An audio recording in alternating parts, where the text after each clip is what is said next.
c'est Guillaume Yaméo, peut-être membre de la famille, la grande famille Maurice Yaméo. Voilà, vous-même vous voyez quand vous venez d'arriver, en tout cas, le palais est vraiment délabré complètement. C'est comme ce que vous venez de dire. Dans les autres pays, les gens le font. Pas parce qu'au nom de Maurice, mais au nom de tous les Burkinabés. Mais comme tu vois que quand le palais est trop délabré, c'est devenu comme un champ, il y a trop de l'herbe, il y a tout est laissé en partie, on ne sait pas ce qui se passe. Alors qu'en temps normal, il devrait donc veiller à ça pour que ce soit un site touristique pour tous ceux qui ont besoin de rendre visite en tout cas à certains gens de trucs comme les autres pays. Mais dommage, c'est pas facile. Beaucoup de gens, quand ils viennent d'ici, ils sont tristes de voir ces gens de trucs. Voilà. Nous-mêmes, on est nés, on est très jeunes. C'est bien vrai qu'on n'a pas vécu autant de Maurice. Maintenant, le peu de connaissances qu'on a connu le papa, c'est pas du jeu. Voilà. À l'époque, c'était quelqu'un vraiment qui était. Bon. Je ne sais pas quoi expliquer, quoi. Après la suite de son pouvoir, on a vécu avec lui un peu, le peu de temps après qu'il parte en Côte d'Ivoire. Mais quand il était gentil, il avait le courage, il avait toujours l'esprit de la famille, y compris de tout.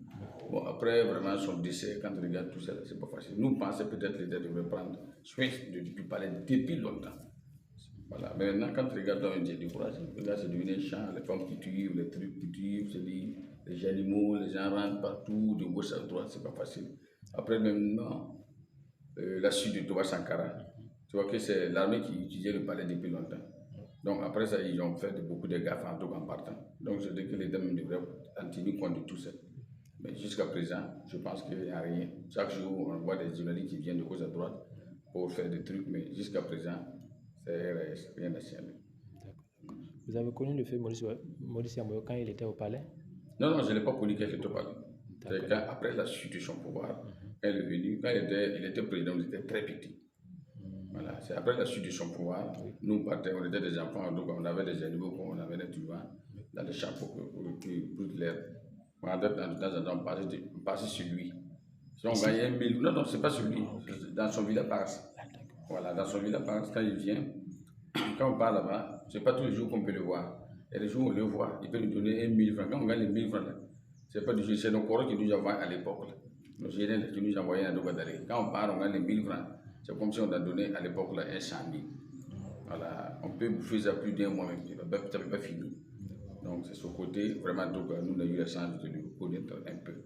Voilà. Moi-même j'étais ici, au temps de BIA. Voilà, j'étais ici, nous on était des jeunes qui étaient du quartier, on vivait le palais, on vivait avec les militaires, on faisait peut-être le jardin, on faisait du jardin ici, donc on les aidait à faire les petits ménages, les petits trucs au niveau de la cuisine, on aidait les BIA à faire la cuisine. Même la guerre du 85. La guerre du 85, nous on était après le départ des militaires au front, nous étions ici avec les CDR, avec quelques militaires au palais ici. Il a fallu beaucoup de l'argent pour remettre ça au top pour pouvoir dormir. Peut-être c'est ce côté que c'est bon, ça c'est des vies privées que je ne peux pas rentrer dedans. C'est des moyens pour engager un droit pour remettre ça au propre pour pouvoir dormir. C'est ce côté qui est le problème. Ce que j'ai à dire, à interpeller d'abord l'État.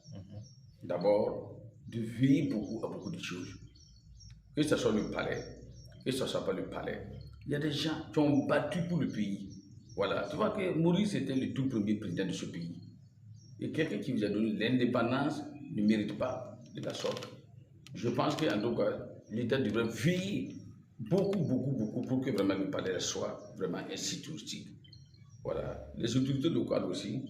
Bon, tu vois, la mairie qui est là, il y a le gouverneur qui est là, il y a beaucoup de trucs qui sont là. Moi, je ne l'ai jamais vu visiter peut-être le palais, moi plus particulièrement. Alors que c'est eux qui devraient pouvoir aussi engager premièrement pour que l'État les attend. Le message qui se passe à Koudou, voilà, si eux aussi ne posent pas des actes comme ça qui permettent à l'État de voir un œil sur le palais, tu vois que c'est un peu compliqué.